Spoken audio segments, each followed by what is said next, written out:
সুপ্রিয় শিক্ষার্থী বন্ধুরা আসসালামু আলাইকুম। এই ভিডিওতে আমি ষষ্ঠ শ্রেণীর গণিতের সংখ্যার গল্প শিখন অভিজ্ঞতা থেকে বিভাজ্যতা নিয়ে আলোচনা করব এবং এটা হচ্ছে পর্ব 7। এর আগের পর্বগুলো ডেসক্রিপশন বক্সে দেওয়া আছে, চাইলে দেখে আসতে পারো।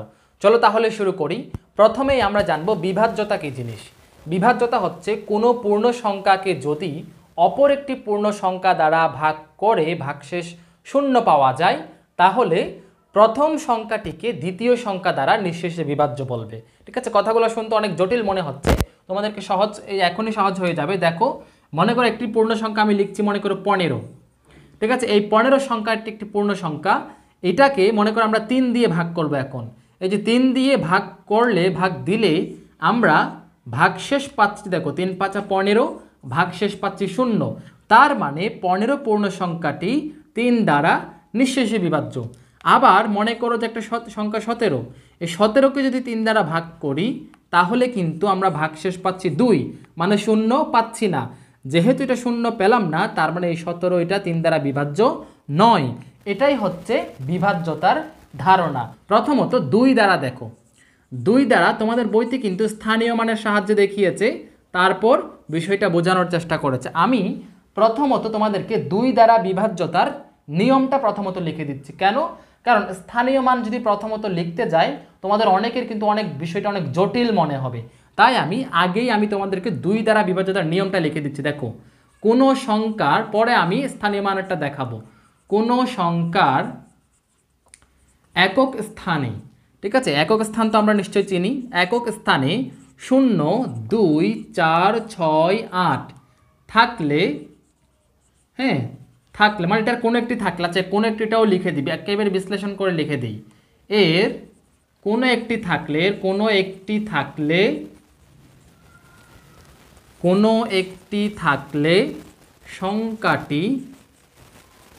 সংখ্যাটি অবশ্যই 2 দ্বারা নিঃশেষে বিভাজ্য।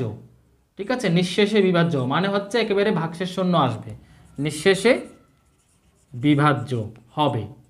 ঠিক আছে, এখন এই কথাটা মানে কি? মানে পৃথিবীতে যত সংখ্যা আছে, সেই সংখ্যাগুলোর একক স্থানে, ঠিক আছে, যেই সব সংখ্যা আছে সবগুলা থেকে যেগুলার একক স্থানে যদি এই 5টি অঙ্কের যে কোনো একটি থাকে, মনে করো যে 8 আছে, তাহলে আমরা চোখ বন্ধ করে বলে দিব যে, আমরা সহজেই বলে দিব যে এটা 2 দ্বারা বিভাজ্য। 6 আছে, 2 দ্বারা বিভাজ্য। 0 আছে, 2 দ্বারা বিভাজ্য। অর্থাৎ এই 5টি অঙ্কের যে কোনো একটি যদি একক স্থানে থাকে, তাহলে সংখ্যাটি অবশ্যই 2 দ্বারা বিভাজ্য হবে।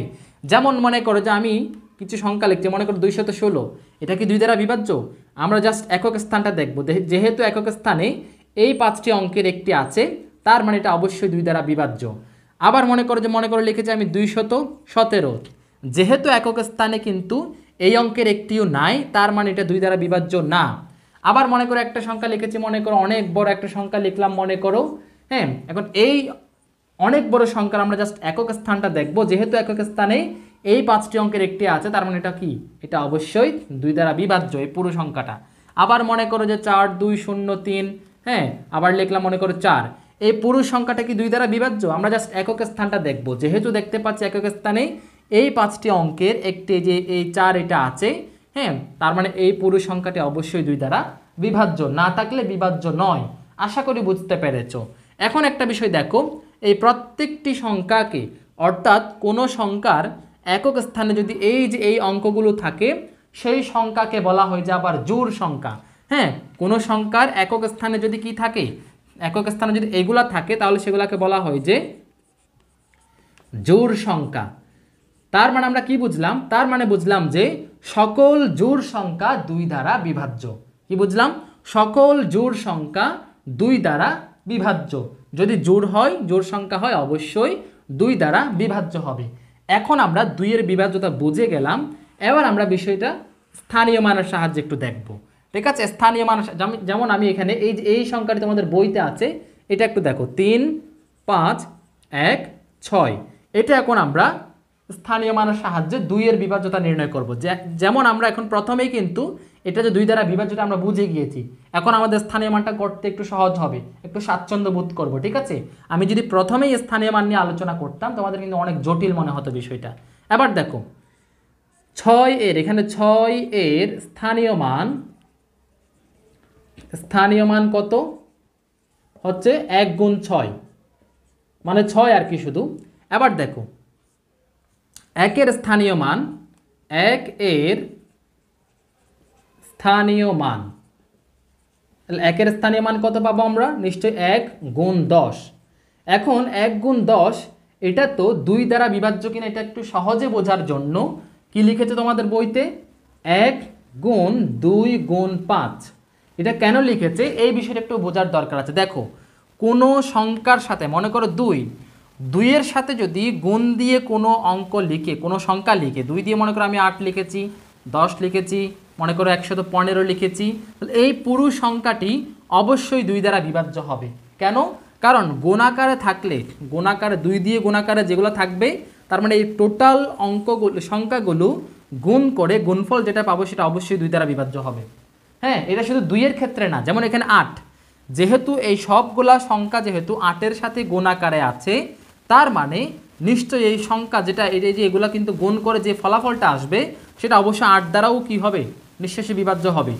আবার সবগুলো কিন্তু 10 দ্বারাও বিভাজ্য হবে নিঃশেষে, 115 দ্বারাও নিঃশেষে বিভাজ্য হবে। কেন? কারণ এগুলো সবগুলো গুণাকারে আছে, অর্থাৎ গুণাকারে থাকলে সেটা অবশ্যই ফলাফলটা অবশ্যই 2 দ্বারা বিভাজ্য হয়। এখানে এই 10টা যে 2 দ্বারা বিভাজ্য, হ্যাঁ মানে এতটুকু এটা যে 2 দ্বারা বিভাজ্যটা একটু বোঝানোর জন্য তোমাদেরকে জাস্ট ভেঙে লিখেছে। ঠিক আছে, এবার আশা করি বুঝতে পেরেছো। এটা আমরা সামনে আরও জানবো, এখানে আরও সংখ্যা আছে। দেখো এবার 5 এর স্থানীয় মান, 5 এর স্থানীয় মান, স্থানীয় মান 5 এর স্থানীয় মান কত? 5 গুণ 100, যেহেতু এটা শতক। হ্যাঁ, এগুলো স্থানীয় মান তো জানো তোমরা আশা করি। এবার এই 100টা 2 দ্বারা বিভাজ্য, এটা সহজে বোঝানোর জন্য 2 এর সাথে গুণাকারে লিখবে। কিভাবে লিখবে? কিভাবে লিখবে দেখো, লিখবে যে 5 গুণ 2 গুণ 50। ঠিক আছে, কারণ আমরা জানি 50 দ্বিগুণ 100 আমরা জানি, তাহলে আমরা কি লিখবো? 5 গুণ 2 গুণ 50। যেহেতু এটা 2 এর সাথে গুণাকারে লিখলো তার মানে এতটুকু এটা অবশ্যই 2 দ্বারা বিভাজ্য। 50টি কিন্তু আরও ভাঙা যায়, কিন্তু আর ভাঙার দরকার নাই, যেহেতু 2 গুণ 50 আছে মানে 2 এর সাথে একবার গুণাকারে আছে, তার মানে এটা অবশ্যই 2 দ্বারা বিভাজ্য হবে। 50কে আর ভাঙার দরকার নেই। ঠিক আছে, আশা করি বুঝতে পেরেছ। এবার 3 দেখো, 3 এর বিভাজ্যতা বলছি, 3 এর স্থানীয় মান। ঠিক আছে, 3 এর স্থানীয় মান দেখো, 3 এর স্থানীয় মান, স্থানীয় মান কত? 3 গুণ 1000, যেহেতু এটা হাজারের স্থান। এখন এই হাজারটা 2 এর সাথে একটু গুণাকারে কতটুকু লেখা যায় দেখো, 3 গুণ, আমরা এই যে 1000কে যদি আমরা কি করি 2 ভাগ করি, 500তে গুণ, 500কে 2 দিয়ে গুণ করলে কিন্তু 1000 পাওয়া যায়। তাহলে আমরা কি করব? 2 গুণ 500। এটা কেন লিখলো? জাস্ট 2 এর সাথে গুণাকারে জাস্ট বোঝাচ্ছে, তার মানে এটা 2 দ্বারা বিভাজ্য। ঠিক আছে, এটা বোঝানোর জন্য জাস্ট 2 দিয়ে একটু ভেঙে লিখলো। তাহলে এই স্থানীয় মানের এবার ব্যাখ্যা আমরা কিভাবে করব? এখানে আমরা 2 এর বিভাজ্যতা কিভাবে বুঝবো?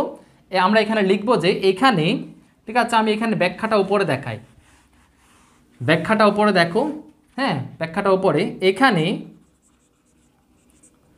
সংখ্যাটির যে এখানে একক স্থানীয় অঙ্ক, একক স্থানীয় অঙ্ক 6 যা 2 দ্বারা বিভাজ্য বা নিঃশেষে বিভাজ্য। এছাড়াও, ঠিক আছে, এছাড়াও দেখো দশক, শতক, হ্যাঁ দশক, শতক, হাজার, অর্থাৎ পরবর্তী স্থান আর কি, পরবর্তী স্থানের এগুলাও কিন্তু 2 দ্বারা বিভাজ্য। কিভাবে বুঝলাম? যে দেখো 2 এর সাথে গুণাকার আছে, তার মানে এটা 2 দ্বারা বিভাজ্য। 2 এর সাথে গুণাকার আছে, বিভাজ্য। 2 এর সাথে গুণাকার আছে, তার মানে অবশ্যই বিভাজ্য। তাহলে কি বলবো? এছাড়াও পরবর্তী স্থানের, হ্যাঁ পরবর্তী স্থানের অঙ্কগুলোও 2 দ্বারা নিঃশেষে বিভাজ্য বা 2 দ্বারা বিভাজ্য। ঠিক আছে, তাহলে আমরা কি বলতে পারি? বিভাজ্য। অর্থাৎ সুতরাং বলতে পারি, সুতরাং কোনো সংখ্যার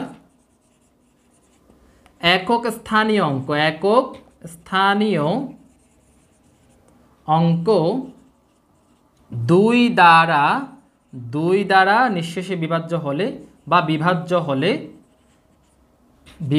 হলে সংখ্যাটিও 2 দ্বারা নিঃশেষে বিভাজ্য হবে, নিঃশেষে বিভাজ্য হবে। আশা করি তোমরা বুঝতে পেরেছো। এইভাবেই আমরা কিন্তু 2 এর বিভাজ্যতা সহজেই বুঝে যাব। যদি একক স্থানীয় অঙ্কটি যদি বিভাজ্য না হয় তাহলে কিন্তু হবে না, ঠিক আছে। এবার একটি সংখ্যার একক স্থানীয় অঙ্ক যদি জোড় না হয়, ঠিক আছে, একক স্থানীয় অঙ্ক মনে করো আমরা পাল্টে দিয়ে মনে করে দিলাম কি, এই যে 7 করে দিলাম 7। যদি 7 হয় তাহলে এটা কি হয়ে যাবে, এটা নিশ্চয়ই 7 হয়ে যাবে, এটা 7 হয়ে যাবে, বাকি তো ঠিক থাকবে। এখন আমরা এটার ব্যাখ্যা কিভাবে লিখবো, এটার ব্যাখ্যা লিখবো যে এখানে একক স্থানীয় অঙ্ক 6, মানে 6 না, এটা আমরা লিখবো যে 7, যা 2 দ্বারা বিভাজ্য নয়, 2 দ্বারা বিভাজ্য নয়। কিন্তু ঠিক আছে, বিভাজ্য নয়, দেখো বিভাজ্য নয়, কিন্তু পরবর্তী স্থানের অঙ্কগুলো 2 দ্বারা বিভাজ্য। সুতরাং কোনো সংখ্যার একক স্থানীয় অঙ্ক 2 দ্বারা বিভাজ্য না হলে সংখ্যাটিও 2 দ্বারা নিঃশেষে বিভাজ্য হবে না, ঠিক আছে। আশা করি তোমরা বুঝতে পেরেছো। এইভাবেই আমরা স্থানীয় মানের সাহায্যে 2 এর বিভাজ্যতা নির্ণয় করব, বুঝবো, হ্যাঁ, এবং ব্যাখ্যা লিখবো এইভাবে। আশা করি বুঝতে পেরেছো। এবার আমি 3 এর বিভাজ্যতার আলোচনায় যাব।